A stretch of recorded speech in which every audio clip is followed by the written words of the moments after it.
يا أكرم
dilancarkan usaha kita, disehatkan badan kita, dan dimajukan kita dalam keadaan husnul khatimah. La hadhihi niyyah wa ala kulli niyyatin shalihah wa ila hadratin nabi al-fatihah. A'udzu billahi minasy syaithanir rajim. Bismillahirrahmanirrahim. Alhamdulillahi rabbil alamin.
Iman. Fawasaqa wal-qalam surah lagi, surah. Fawasaqna bihi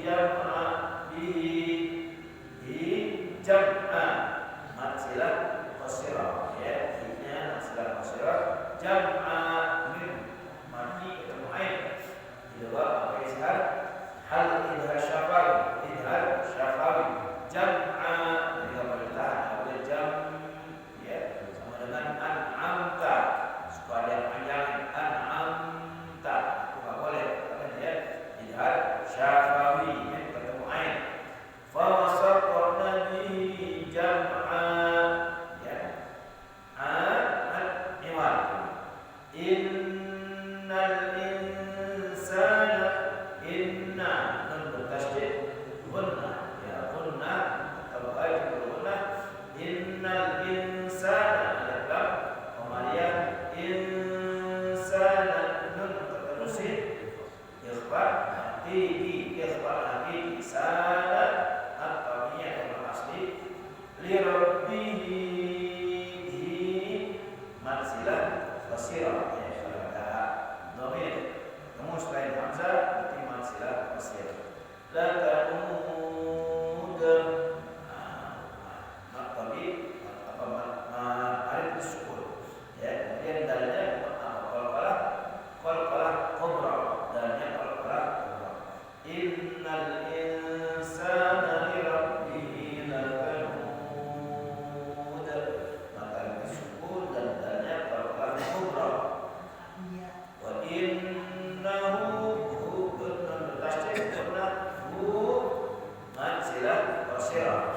Wa innahu ala naqtabi dzalika naqtabi lagi. Wa innahu ala dzalika lasyahid, arif disukun, qafnya dalnya qalqalah kubra. Wa innahu li hubbil khairi lasyadid. Innahu bertasydid wannahu manzilah qasirah. Li hubbil khairi alif lam qamariyah khairi lasyadid, arif disukun, dalnya qalqalah kubra. Afala maqtabi lamnya, ya, la maqtabi. Afala ya'lamu idza maqtabi idza bu'thira ma fil qubur, ma maqtabi asli fil qubur alif lam qamariyah qubur alif disukun. Wa hussila ma fis sudur, wa hussila ma maqtabi asli fis sudur alif lam syamsiyah sudur alif disukun. Inna bertasydid gunna, ya, bertasydid gunna. Inna rabbahum bihim min ketemu ba ikhfa syafawi, ada idhar syafawi, ya, min ketemu selain min dan ba, min ketemu ba ikhfa syafawi, min ketemu min idgham mimi atau mutama selain, ya. Inna rabbahum bihim yaum, tadi min ketemu ba ikhfa syafawi, kali ini bihim yaum ketemu selain min dan ba idhar syafawi, jelas ketiga. Inna rabbahum bihim yawma idil khabir, tanwin ketemu lam, apa idgham bila la khabir alif disutur. Wallahu a'lam. Bismillahirrahmanirrahim. Wal 'adiyati dhabha, demi kuda perang. Al-khair ta'du fil ghazwi, al-khair itu artinya kuda, ya, ta'du artinya memerangi. Demi kuda perang yang berlari kencang terengah-engah, ngos-ngosan. Fal-muriyati qadha, dan kuda yang memercikan api dengan pukulan kuku kaki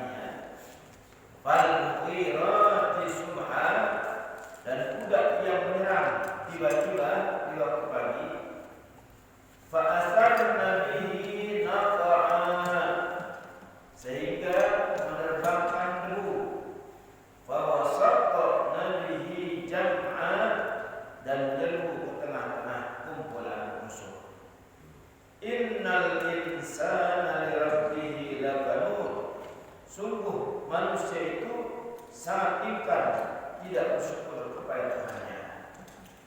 Wa innahu ala dzalika lasyahid, dan sesungguhnya manusia itu menyaksikan sendiri, ya, mengakui keingkarannya. Wa innahu li hubbil khairi lasyadid, dan sesungguhnya cintanya kepada harta benar-benar berlebihan. Al-khair ini di sini diartikan harta, ya, kebaikan dari harta. Afala ya'lam idza bu'thira ma fil qubur, maka apakah dia tidak mengetahui apabila dibangkitkan apa yang ada di dalam kubur? Wa husila ma fis sudur, dan dilahirkan apa yang ada di dalam dada. Inna rabbahum bihim yawma idin la khabir, sesungguhnya Tuhan mereka pada hari itu Maha mengetahui keadaan mereka. Wallahu a'lam bishawab. Bacaan kita sekarang surah Al-Adiyat. Ya, Al-Adiyat itu artinya kuda perang. Nah, orang-orang Arab itu kuda ini termasuk kendaraan yang bisa digunakan untuk berperang. Ya, bisa digunakan untuk berperang, beda dengan onta.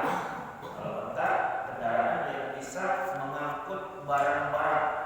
Ya, makanya di saat orang-orang Arab itu melakukan perdagangan atau jual beli, ya, perjalanan yang sangat jauh, itu jarang yang menggunakan kuda. Ya, rata-rata mereka menggunakan onta. Ya, pertama, onta lebih kuat membawa barang-barang yang banyak, dan onta, ya, itu bertahan walaupun 1 minggu 7 sampai 8 hari nggak makan, nggak minum. Nah, ini onta kuat, ya. Tapi kalau kuda, ya, kerbau, sapi, kambing nggak kuat, ya. Nah, nggak kuat. Walaupun dia kuda mungkin dia punya kelebihan juga, larinya kencang, ya, kemudian juga kuat mengangkut barang, tapi beda dengan onta. Nah, makanya di dalam Al-Quran surah Al-Ghasyiyah itu Allah Subhanahu wa taala mengingatkan kita agar kita merenung, berpikir tentang ciptaan Allah, itu onta. Afala yanzuruna ilal ibili kaifa khuliqat, ya, apakah mereka tidak melihat bagaimana Allah menciptakan onta? Onta kuat di padang pasir, 8 hari gak makan, gak minum, kuat. Kenapa? Karena onta pertama punya penampungan air. Maka dalam kitab itu sekali sedot itu bisa 50 sampai 100 liter. Sekali sedot tuh onta udah minum, udah cukup sekali sedot, 2 kali sedot udah dia udah menampung buat nanti berikutnya. Jadi dia nggak minum lagi, ya, dia nggak minum lagi. Nah, kemudian kenapa onta punya leher panjang, ya, sementara kuda, kerbau, sapi yang badannya besar, ya, tapi nggak punya leher panjang. Nah, ini juga bisa menjadi bahan renungan buat kita. Allah begitu luar biasa menciptakan onta. Ya, kenapa onta lehernya panjang? Ya, nah, sekarang ini ada bapak ibu yang udah pernah naik onta, nah, udah pernah naik onta. Nah, kalau naik onta itu, kalau kita sendiri atau berdua, biasanya ontanya itu disuruh duduk dulu. Ya, ontanya disuruh duduk. Kalau ontanya nggak disuruh duduk, ya mungkin ada jengkok atau bangku tangga buat orang naik ke punggung onta. Kalau nggak ada, maka ontanya disuruh duduk dulu. Ya, nah, kemudian baru kita dudukin. Onta kita dudukin, kita naikin sendiri atau berdua, dia kuat bangun. Kenapa? Karena yang pertama kali menjadi dongkraknya adalah lehernya panjang. Jadi begitu dia mau bangun, lehernya dulu yang bergerak. Atas, baru badannya gitu. Coba kalau kuda,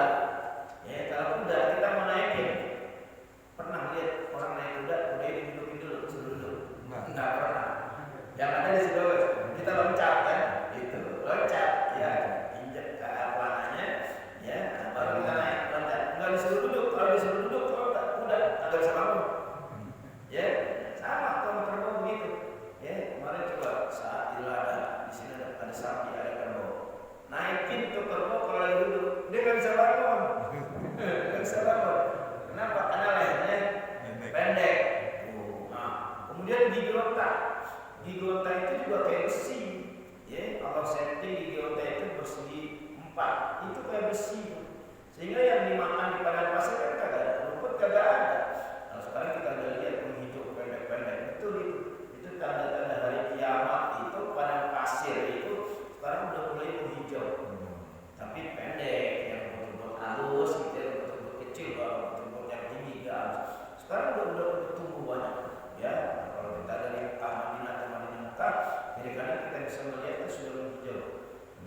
Itu bukan makanan unta. Unta rata-rata makannya apaan sih? Ya, makannya itu kayak model pohon-pohon yang berduri, ya, kerikil-kerikil. Beda sama kuda, sama sapi yang bukan loh. Ya, siapa yang ampas tahu? Saya sapi itu bawa ampas tahu. Yang empuk-empuk, makanya lembek. Makanya lembek, kita bisa bangun tuh. Tapi kalau unta, luar biasa.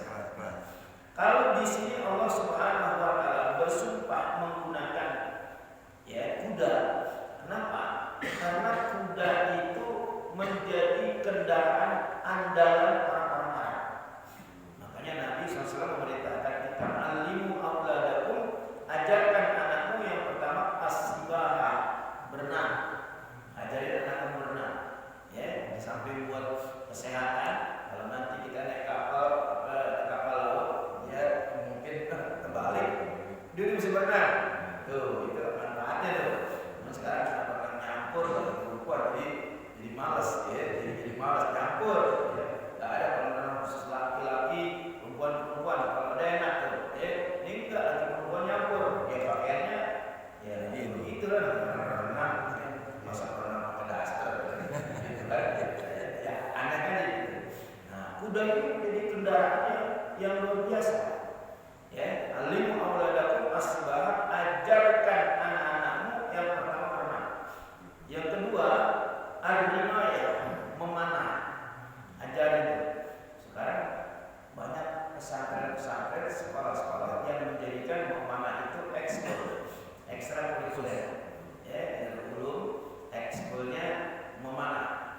Ya, di Masjid Tegal Buaya itu ada setiap sore anak-anak SD itu latihan memanah yang menjadi ekskulnya. Ya, nah, kalau ekskul berenang banyak, ekskul berenang banyak. Nah, yang ketiga Nabi memerintahkan ajarkan anakmu itu rabbil khair, naik kuda. Ajarin. Nah, ini juga udah banyak nih pesantren-pesantren yang adanya di daerah-daerah itu. Nah, itu mereka rata-rata punya kuda yang bisa untuk dilatih, dinaikin. Ya, jadi ini 3 yang Nabi SAW ajarkan. Walaupun sekarang terkesan kurang relevan, ya, sekarang mana cepat kuda sama kendaraan mobil, sama motor. Ya, kalau naik kuda, ya masuk kampung juga, ya. Tapi kalau motor mobil biasa, gitu. Ya. Tapi tetap kuda itu olahraga buat kita. Tiga-tiga yang Nabi ajarkannya adalah olahraga, banyak manfaatnya lah, banyak manfaatnya. Maka di sini Allah Subhanahu wa taala bersumpah pertama dengan kuda, dan kudanya kuda perang. Ya, kuda perang al-adiyati dhabha, demi kuda perang yang berlari kencang terengah-engah. Kalau dalam kitab tafsir itu binatang yang kalau lari seperti ini, saat lari mengeluarkan suara ngos-ngosan, ya, terengah-engah, itu kuda. Kemudian anjing, ya, itu juga binatang yang kalau lari dia kayak gitu modelnya, ya. Nah, anjing kan seperti itu juga, dan anjing itu bisa menjadi anjing yang cerdas, yang cerdik, ya, menjadi anjing pelacak, ya, menjadi anjing pelacak. Nah, ini kuda ini luar biasa, ya. Nah, kemudian falmuriyati qadha, dan kuda yang memercikan api dengan pukulan kuku kakinya. Kenapa? Karena kuku kaki kuda itu ada besinya. Ya, makanya kan sepatu kuda, dalam sepatu kuda.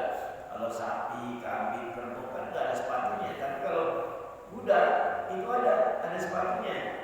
Ya, bahkan kalau kuda itu habis melakukan perjalanan jauh, itu kakinya dibersihin tuh, pakai pisau. Pakai pisau itu sih dikerok biar kotorannya ada keluar. Nah, itu senang itu kuda. Ya. Dan ketika dia berlari kencang pasti akan memercikan api. Ada api yang keluar. Ya, ada api. Karena besi beradu dengan batu, ya, maka dia akan memercikan api. Ya, kalau jalannya di tanah sih nggak ada api. Kenapa? Karena nggak.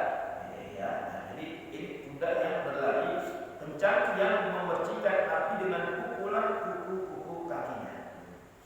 Fal-mughirati subha, dan kuda yang menyerang tiba-tiba di waktu pagi. Ya, kuda yang menyerang tiba-tiba di waktu pagi. Karena ini ceritanya dulu, ya. Ini walaupun ayat ini surah ini turunnya di Mekah, artinya sebelum Nabi hijrah, ya. Tapi ini menggambarkan bagaimana nanti ketika di Madinah Nabi banyak melakukan peperangan. Yang peperangan itu adalah menggunakan kuda. Ya, menggunakan kuda, ya, karena belum ada motor, ya, belum ada mobil, tapi yang digunakan kendaraannya adalah kuda, ya. Fa'astar Nabi hinaka, sehingga menerbangkan debu. Saking kencangnya itu kuda berlari, bukan hanya memercikan api, tapi juga mengeluarkan debu, ya, ngebul, kita ngebul. Fawasat Nabi jam'a, dan menyerbu ke tengah-tengah kumpulan musuh. Udah perang itu kalau udah dibawa untuk perang, kita lihat kalau dulu kan, ya. Nah, kalau sekarang kalau jarang yang kayak kuda. Lalu kalau koboi, ya, kalau itu Dayak, ya, nah, itu kan pakai kuda, ya, kemampuan keahlian mereka berkuda sambil memanah, ya, nah itu sangat luar biasa, ya. Makanya kuda itu menjadi andalan kendaraan orang-orang Arab, terutama Nabi SAW bisa berperang menggunakan kuda, ya, larinya kencang. Onta, ya, walaupun dia punya kelebihan, tapi larinya nggak sekencang kuda, ya. Makanya kalau kuda itu biasanya buat berperang, kalau onta itu buat bawa barang-barang dagangan, ya, kabilah-kabilah Arab dari Mekah ke Madinah Mekah, kemudian ke Yaman, ke Syam, itu mereka menggunakan unta. Ya, kenapa? Karena nggak repot bawa unta, nggak dikasih makan, nggak dikasih minum, 8 hari kuat. Jadi dia nggak punya penampungan. Kalau kuda, sapi, kerbau, nggak bakal kuat, ya, nggak bakal kuat. Ya. Nah, Allah Subhanahu Wa Taala, ya, bersumpah menggunakan kuda perang. Nah, ini maksudnya apa? Ya. Kalau kita bersumpah, wajib menyebut nama Allah Subhanahu Wa Taala. Kita bersumpah wajib menyebut nama Allah. Wallahi, demi Allah. Ya, nah, nggak boleh kita menyebut nama selain Allah Subhanahu Wa Taala. Haram hukumnya. Misalnya kita bersumpah demi Rasulullah, nggak boleh. Demi matahari, nggak boleh juga. Demi bulan, demi bintang, nggak boleh. Ya, nah itu hukumnya haram. Ya, sahabat Umar dalam satu hadis Nabi bersabda, "Man halifa bi ghairillah faqad asyraka." Barang siapa yang bersumpah, ya, menggunakan nama selain Allah Subhanahu Wa Taala, berarti dia sudah kufur, dia sudah murtad, syirik kepada Allah Subhanahu Wa Taala. Ya, jadi kalau kita bersumpah itu wajib menggunakan nama Allah dan jangan sering-sering bersumpah. Ya, jangan sering-sering bersumpah. Jadi kata-kata huruf-huruf qasam dalam Al-Quran seperti waw, ba, ta, wallahi, billahi, tallahi, itu hanya digunakan di saat memang kita membutuhkan. Dan tujuannya apa? Litaukid. Tujuan sumpah itu adalah untuk memperkuat. Ya, misalnya kita dituduh mencuri, orang kita nggak mencuri, dituduh mencuri, ya, bukti nggak ada dan kita memang nggak mencuri. Nah, saat itu boleh kita menggunakan sumpah. Wallahi, demi Allah, ya, anda nggak mencuri, bukan anda kali. Nah, itu boleh tuh. Untuk apa? Untuk memperkuat dirinya bahwa dirinya tidak mencuri. Dituduh membunuh, dituduh berzina, orang dia nggak berbuat apa-apa, dituduh, ya. Nah, kemudian dia bersumpah mengucapkan nama Allah, itu boleh. Ya, tapi kalau cuma masalah-masalah kecil, ya jangan gunain sumpah, ya. Contoh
demi Allah, jangan dikeluarin ya.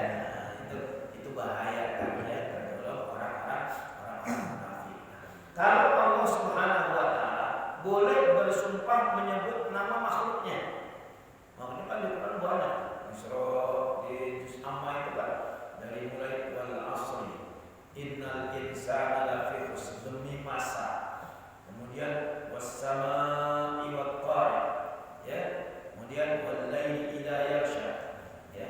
Apalagi wasyamsi wa duhaha wal qamari idza talaha wan nahari idza jallaha wal laili idza yaghsha was samaa'i wa ma banaha wal ardi wa ma tahaha wa nafsin wa ma sawwaha. 7 sumpah dalam satu ayat. Ya, banyak itu boleh. Kenapa? Karena Allah yang nyiptain. Nah, ini menandakan bahwa Allah Subhanahu wa taala Maha Kuasa atas segala sesuatunya, ya. Nah, kemudian kenapa Allah Subhanahu wa taala bersumpah menggunakan kuda perang? Ya. Kenapa Allah Subhanahu wa taala menggunakan al-adiyat, al-muriyat, al-mughirah dan seterusnya? Nah, ini untuk memperkuat. Allah ingin memberitahu kepada kita semua, innal insana li rabbih lakanut. Sungguh manusia itu sangat ingkar, tidak bersyukur kepada Tuhannya. Nah, ini biasanya dalam Al-Qur'an kata-kata insan ini ditujukan kepada manusia yang kafir. Ya, ditujukan kepada manusia yang kafir. Makanya dalam tafsir ini dikatakan innal insana li rabbih lakanut ayil kafir. Oh ya, sesungguhnya manusia yang kafir. Nah, sesungguhnya manusia yang kafir, kenapa dia? Manusia yang kafir yang ingkar itu tidak bersyukur kepada Tuhannya. Jadi kata-kata insan dalam Al-Quran itu menunjukkan bahwa insan di situ, manusia di situ adalah manusia yang kafir. Seperti wal asr, demi masa, innal insana lafi khusr. Sesungguhnya manusia itu berada dalam kerugian. Kerugian. Kalau manusia itu insan, ini identiknya, identiknya ini dengan kata-kata yang seperti kafir, zalim, ya. Khuliqal insanu dha'ifa wa khuliqal insanu dha'ifa, dan telah diciptakan manusia itu dha'ifa, dalam keadaan lemah.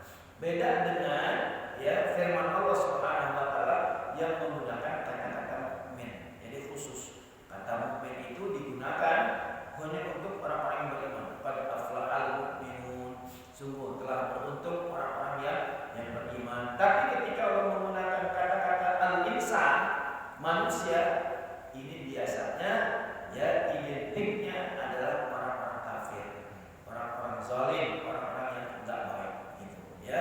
Biasanya begitu. Nah, jadi Allah Subhanahu wa taala bersumpah menggunakan kuda perang. Ini ingin memberitahu bahwasanya manusia itu sangat ingkar. Manusia itu banyak yang kafir kepada Allah Subhanahu wa taala. Bahkan wa innahu ala dzalika lasyahid, dan sesungguhnya manusia itu menyaksikan sendiri, mengakui keingkarannya. Ya, mengakui dia keingkarannya kayak kita.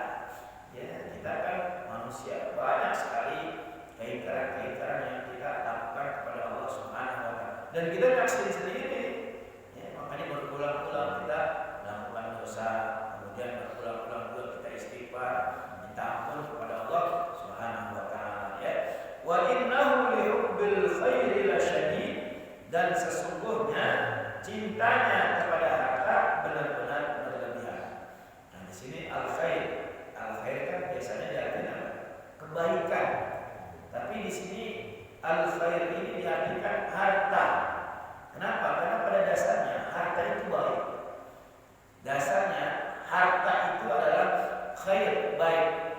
Tinggal tergantung orangnya. Ya, tinggal tergantung orangnya. Kita punya duit 1 miliar, buat apa? Ya, kalau kita gunakan buat kebaikan, bisa buat haji, buat umroh, buat bersedekah, buat bangun masjid, mushola, buat taklim, pengajian, itu namanya al-khair, kebaikan. Ya, tapi bisa jadi harta yang kita miliki itu untuk poya-poya, perempuan, judi, ya, dangdutan dan lain sebagainya. Nah, asalnya harta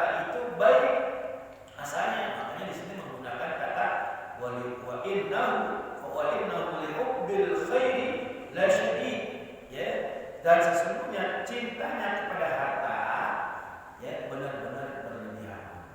Orang kalau cinta kepada harta dengan berlebihan, ya, nah dia lupa sama kematian. Ya, dan ditanya itu mau mati nggak mau. Kenapa? Karena terlalu cinta dengan harta. Ya, makanya gini, manusia itu ketika dihadapkan kepada kematian, ya, jawabannya dua. Satu, ada orang yang takut mati. Ya, dua, ada orang yang berani mati. Siapa orang yang takut mati?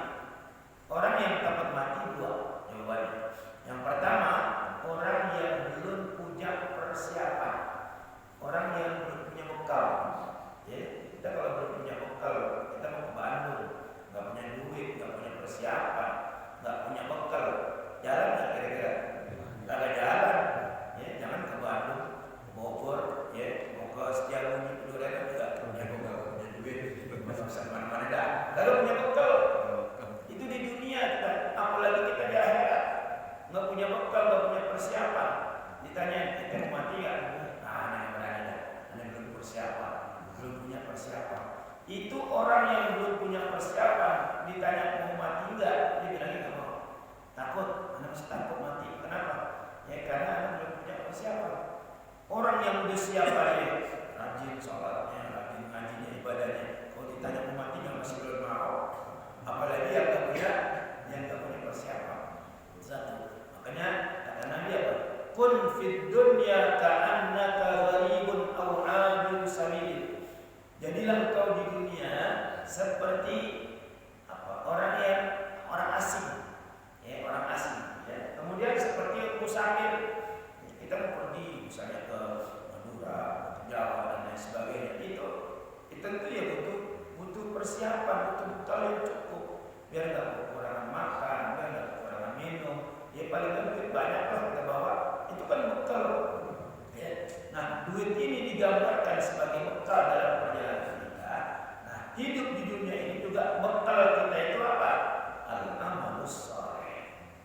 Amal soleh yang menjadi bekal buat kita nanti menghadapi kehidupan akhirat. Ya, amal soleh. Nah, yang kedua, ya siapa orang yang takut mati? Orang yang takut mati adalah orang yang terlalu berlebihan cinta kepada dunia. Ya, pasti dia takut mati. Ya, apalagi dunia baru. Dunia baru. Mobil baru beli, ya, rumah baru dibangun. Ditanya mau mati nggak? Nggak mau. Karena bakal mau. Karena kenapa kan ente? Ya amalnya soleh, amalnya bagus gini-gini. Tuh, tapi bini gua baru kan. Sudah dikasih orang lain, dikasih baru. Ya mobil baru, gitu kan, rumah baru. Dia nggak mau. Kenapa? Saking cintanya sama dunia. Ya, dan orang kalau bercinta sama dunia biasanya pelit. Ya, pelit. Dikumpulin itu duit, dicari duit dari pagi sampai sore, lembur malam, ngaji kagak, sholat kagak, saking cintanya kepada dunia. Dia lupa sama kehidupan akhirat. Ya, yang harusnya menjadi bekal buat dia. Ya. Jadi yang pertama itu orang yang tadi, orang yang belum punya persiapan. Nah, kalau ada orang yang belum punya persiapan tapi berani mati, ada nggak? Banyak. Itu namanya orang nekat. Orang nekat, persiapan, berani mati. Mau punya duit, di jalan juga. Gue belum punya duit ke Bandung. Nekat. Itu namanya nekat tuh. Jadi kalau nggak punya bekal di jalan juga, kan namanya maksain. Gitu. Nah, kemudian kedua, orang yang berani mati. Siapa orang yang berani mati? Orang yang berani mati itu adalah orang yang putus asa.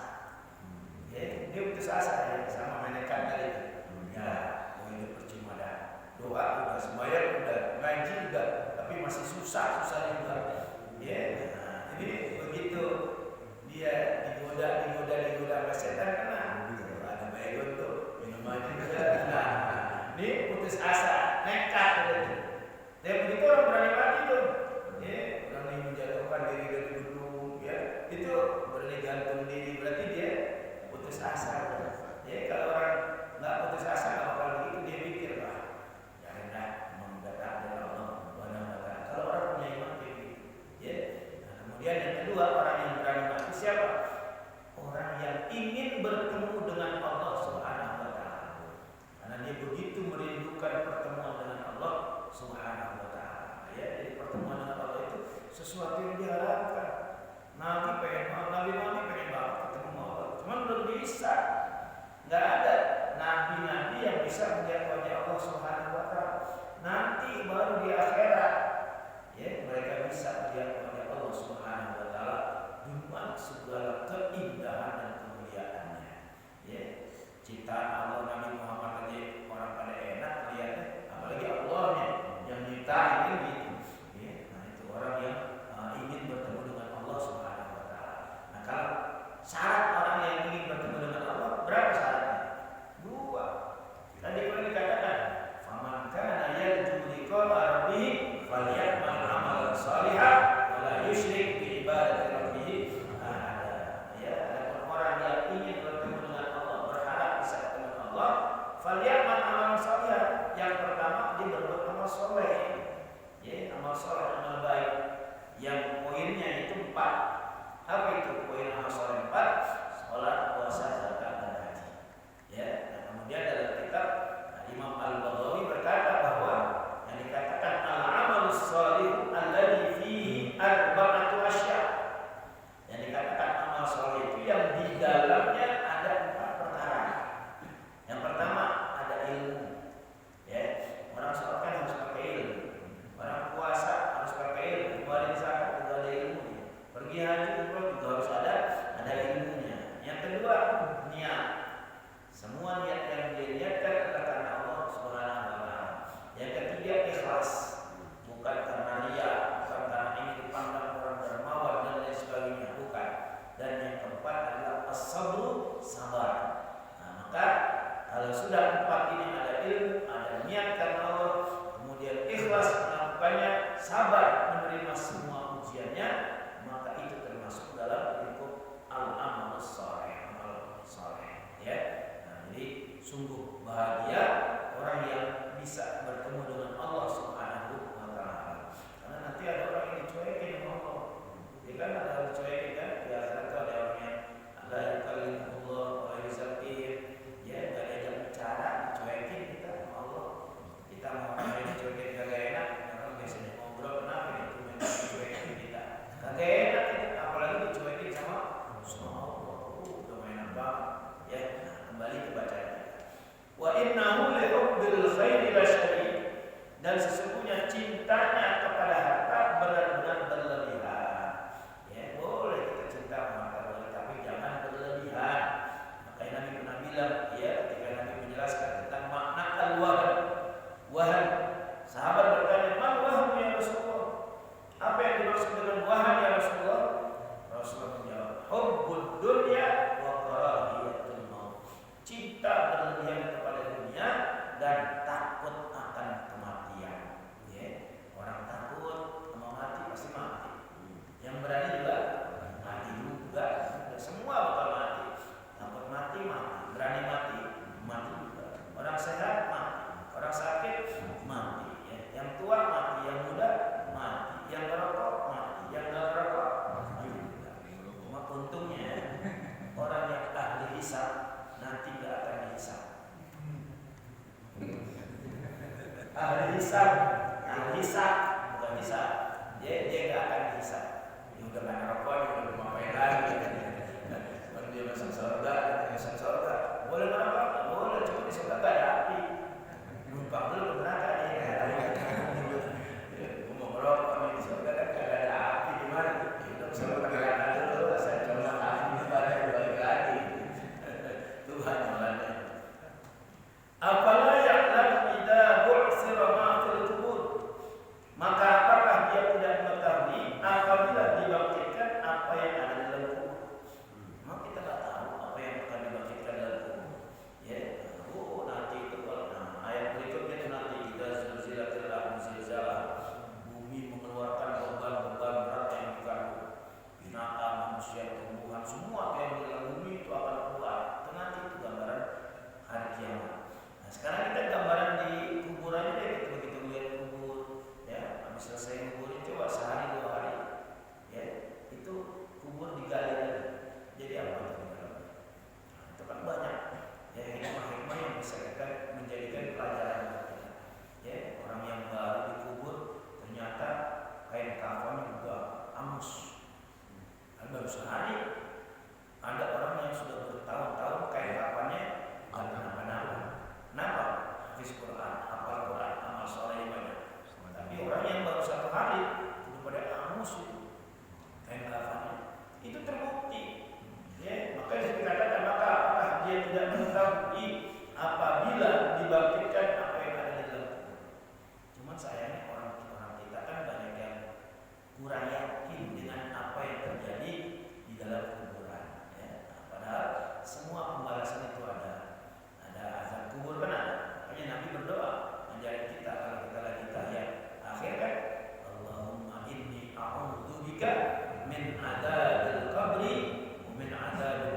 sayangnya Allah kepada kita.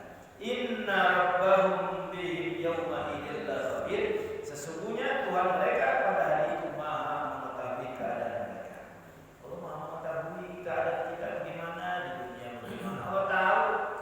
Ya, di dunia di akhirat nanti lebih lagi Allah tahu CCTV-nya ada semua. Ya, kalau CCTV di dunia bisa mati. Orang mengambil kotak amal mati itu CCTV-nya. Bisa, tapi di akhirat nggak bisa, udah jelas semua ada ya. Nah, baik, dan mudah-mudahan sedikit yang kita baca pagi hari ini membawa berkah